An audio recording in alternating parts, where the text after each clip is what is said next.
Today we're doing a life update and a review. What I have figured out is that with long form content where I'm like editing, the more time you give me between filming, like having to edit and then getting it out, I will not do it. And then I won't, so I don't. But in between here and there, I have really stepped up my volunteer work. I volunteer with a local no-kill animal shelter. Part of my volunteer work with this no-kill shelter is to do their TikTok. And I've never really felt like, oh, I really super want to get followers and views and, you know, make a career. But once I started doing it for the benefit of animals, I'm just like, we have got to get 10 million followers like right now. My social media stuff has been leaning really heavily into TikTok. I thought I would be terrible and would hate doing short form content. Nay, it's amazing. So besides doing the volunteer work, when I found out I really enjoyed making TikTok videos, in my chaos, I have the teensy makings of a plan. But what I want to keep here is we keep the YouTube for longer spiritual topics, weird and spiritual book reviews, and then I want to do high strangeness and paranormal content, but I have no idea how to go about that because I don't want to talk about it. I want to go on ghost hunts and cryptid hunts and stuff like that, but I need a group of people. This is the book we're going to be we're going to be reviewing this book badly. I don't care what they're investigating. I'm just there for it. And I'm mainly there for the chemistry of the group. So one of the things that I'm gonna go ahead and just thrust out there into the universe is I want to manifest a spooky crew. I would like to do that eventually because it sounds like a lot of fun and that's how I want to live my life. Something else that has happened that I believe is still on some videos somewhere that you can still watch is that I have spoken about wanting to be an author, like writing fiction, you know, and I have made some sales in the past as a romance author, but as I grew away from romance, I got more and more into dark fantasy and horror. That was my driving goal, was publishing for the last decade. And I decided really recently, I'm letting it go. Because another big reason why I had a hard time uploading consistently to this channel is because I want to say what I want to say about books I don't like. I like to be constructive, but I also like being honest. And if there is a book that I don't like, that I think is poorly written and constructed, I would like to say so explicitly and maybe without remorse. I want to say what I want to say. And if trying to sell a book and be a good little writer, author, and not make anybody mad at me so I can sell more things, if that's what I need to do over there, no thank you. Now it's time to say what I want to say. So let's get started on it. A God in a Shed is a terrible book. It's not good. And if you like it, I guess tell me why in the comments. First of all, at the bottom, this is by Jerry Smith of Fangoria and Bloomhouse.com. This quote right here, "Move over, true detective. This is one of the most enthralling novels I've read in the last 10 years. No. If you tell me something is like True Detective, the first season of True Detective, my expectations, very high. Most things worked about the first season of True Detective. It was almost a perfect piece of media, but it ended in the wrong place. I will fight anyone on this, the first season of True Detective should have ended immediately. It should have cut to a black screen when Rust said, "and then I woke up." And if you know, you know. And if you don't, you should go watch the show. Even though I think this is garbage, you might like it. And guess what? I think the movie Event Horizon is great. I know it's a bad movie, but I love it. And so this might be your Event Horizon. It has been a long time since I have read this. So why is this book bad? It's not written well. It's not paced well. The characterization is terrible. And the dialogue's horrible. Like, people were talking about how this book is like kind of a slow burn.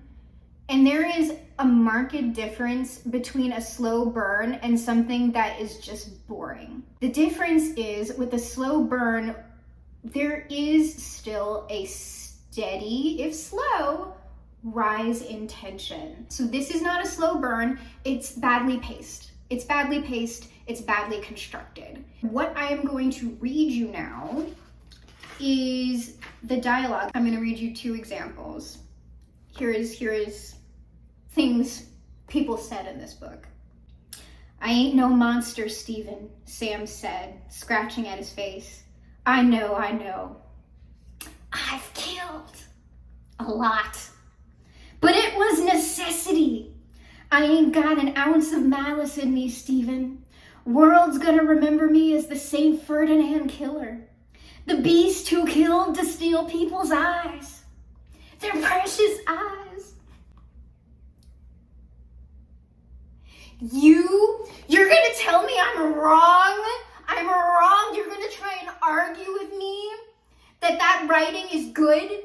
That is something that someone would have said in real life? So, don't.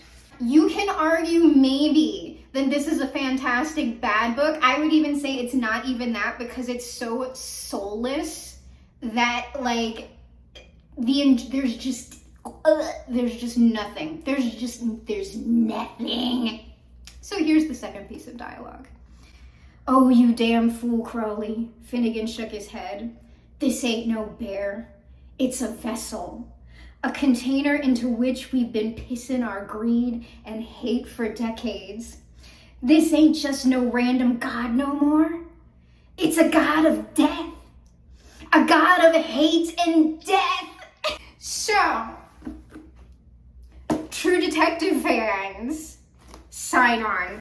Something that I thought that I would enjoy about this is that things just sort of happen. Like, there's no real backstory or explanation. There's just this, they're calling it a god, but there is no mystery surrounding any of this, and it's not weird enough to, like, freak you out just by being on the page. The god is really just a monster. There's really one big rule, and the big rule is, like, if this god has someone or something watching it, it can't leave the place where it is. And so that first little quote that I read about killing people to take their eyes is because this guy's genius idea was to keep this god in the cave that it was originally in. He was murdering people, taking their eyes, and then putting them, like, on little sticks around the cave, so eyes were always on the god, right? And it's just like, none of the cops or anybody, like, figured this out, even though, as you read this, the entire town knows that this god has been a thing for a while now, like, and they know, I'm pretty sure, where it's been. So why they wouldn't have figured out way sooner who was the killer or what was, like, I don't understand why this has gone on so long. Because everybody of note that is in this book who is in a position of power is part of some, like, secret. It's secret, but everybody knows about it, like cult. The reason why this god is a hot commodity, don't quote me on this one, I kind of forget. I think this god grants wishes.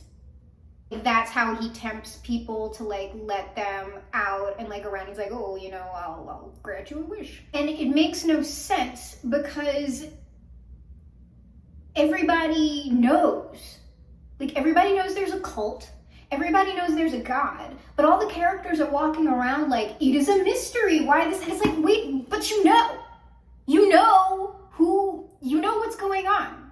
You know. So why are you walking around baffled? Things just land with such a dud. This is page 77, and they're talking about one of these, because there's the cult or secret society that is within this town, and then there is a separate cult that is a part of a circus for reasons. And that's the thing that irritates me a lot about this book, is that there's lots of stuff that when you read like a little blurb about the book or some marketing copy about the book, it's just like a circus, cults, a god, children who are going missing, not only one serial killer, but two serial, it's just like one or a few or even all of those things can be really interesting, but it's not interesting when you just take all of that and throw it in a book because like you think it's cool. Like it's not cool. This is what I mean by things just sort of like are just laid out there for you. So here you go. Inspector Crowley knew better. The Craftsmen had been more than a social club. They'd been a cult, born from a nefarious purpose. They were students of ancient forbidden arts, unafraid of the consequences of their acts. You could have showed us. But anyway, I hated it. Something else that I thought was just really dull was how violence was used in this book, because there is graphic violence in this, and it's like the victims of it are children and animals, and I really thought some of that was going to bother me, but honestly it was so dumb and ridiculous that it didn't raise the needle for me whatsoever. The violence, right? There's no art to the dehumanization in this book. It's more just like, wouldn't it be fucking edgy if I killed a kid right now? Wouldn't it be fucking metal if like I skinned a cat alive? Like that'd be super like fucked up. Be fucked up, right? Like that wouldn't be so bad if the book owned that in a really big way. But the book thinks it's doing something entirely different. It's just goofy. Like that's all I can say about this is this, like I know this person is in like their 30s or 40s, but this reads like, you know, a little 12-year-old boy like playing, like if a 12-year-old boy wrote this, very good for a 12-year-old boy. It's very juvenile. It's very shallow. The last thing that I'll talk about is the fat phobia. I thought I was being maybe sensitive because in the beginning of the book, most of the fat phobia is leveled at the men. There's like this one character who's a necromancer. This necromancer, who I believe is like the coroner or the medical investigator, he's fat and he's bald. And every time this man is on the page, I swear to God, you're gonna hear about how fat and bald he is. Rotund and bald. And did you know this character is fat and bald? Did you know? Is this fat phobia? There's a scene not too far after where all of the children who are in the novel are congregated at this ice cream parlor. And the two girls are originally just there, and then a boy who is their friend later joins them. And I believe Penny is the name of the girl who is eating the ice cream, and then her friend is serving her. And so Penny's eating this ice cream, and she has multiple servings of the ice cream, uncommented upon. This boy comes in to join them, and one of like the character who is serving the ice cream like, first of all, he's described as like robust or some, like he's husky or something. I'm just like, well, okay, whatever. Like, nobody's body is commented upon unless that person is fat or larger. And so this boy joins them at the ice cream parlor, and he also asks for like some ice cream that the girl has had multiple servings on, and it's been fine, but he has one bowl of ice cream. Like, he gets served, and this is how he is described eating. Abraham growled in acknowledgement before stuffing an enormous spoonful of ice cream and syrup into his mouth. Penny grimaced at the display of gluttony before continuing. He ate one spoonful of ice cream and he's like this huge glutton. Her friend just ate like 2 or 3 servings all in one go. And it's just like, oh, it's fine. She's just a dainty little flower growing girl. Then it kind of chills out for a little while. So I was still at this point just like, maybe I'm blowing it out of proportion. And then towards the end of the book, we encounter the one fat woman who is, of course, nagging and bossy and like all of that stuff. So this is an exchange between Crowley and this woman. So like, trigger warning, because this is pretty virulent, okay? Despite the frustration of the fat woman vomiting threats at him, Stephen felt calm. Relaxing his wounded fist for the first time in days, he took a moment to savor the taste of serenity. Then, keeping his eyes fixed on the overbearing sow, who had dragged herself into his office, the inspector slowly leaned back in his chair. He could feel Beatrice growing more frustrated with every second of his silence. Her plump face was shifting to an ever darker shade of red, and her breathing was accelerating to the point where she had to keep her mouth agape. Crowley was tempted to see if she'd fall over dead from a heart attack. And the thing is, this goes on for like another, like for the rest of the page, and I think half of the next page. And originally, when I first tried to film this video, which was a very long time ago, I read the whole thing, and the next part of that is him just like aggressively cutting her down and calling her a fat ass and whatever. And I'm just like, I've had it with this book, but I just feel like just like, ugh. I don't care about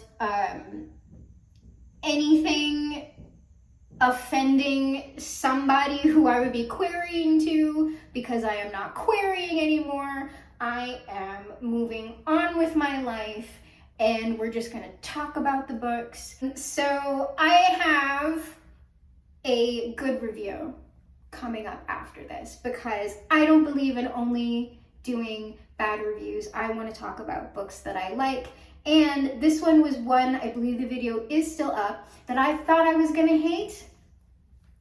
Changed my mind.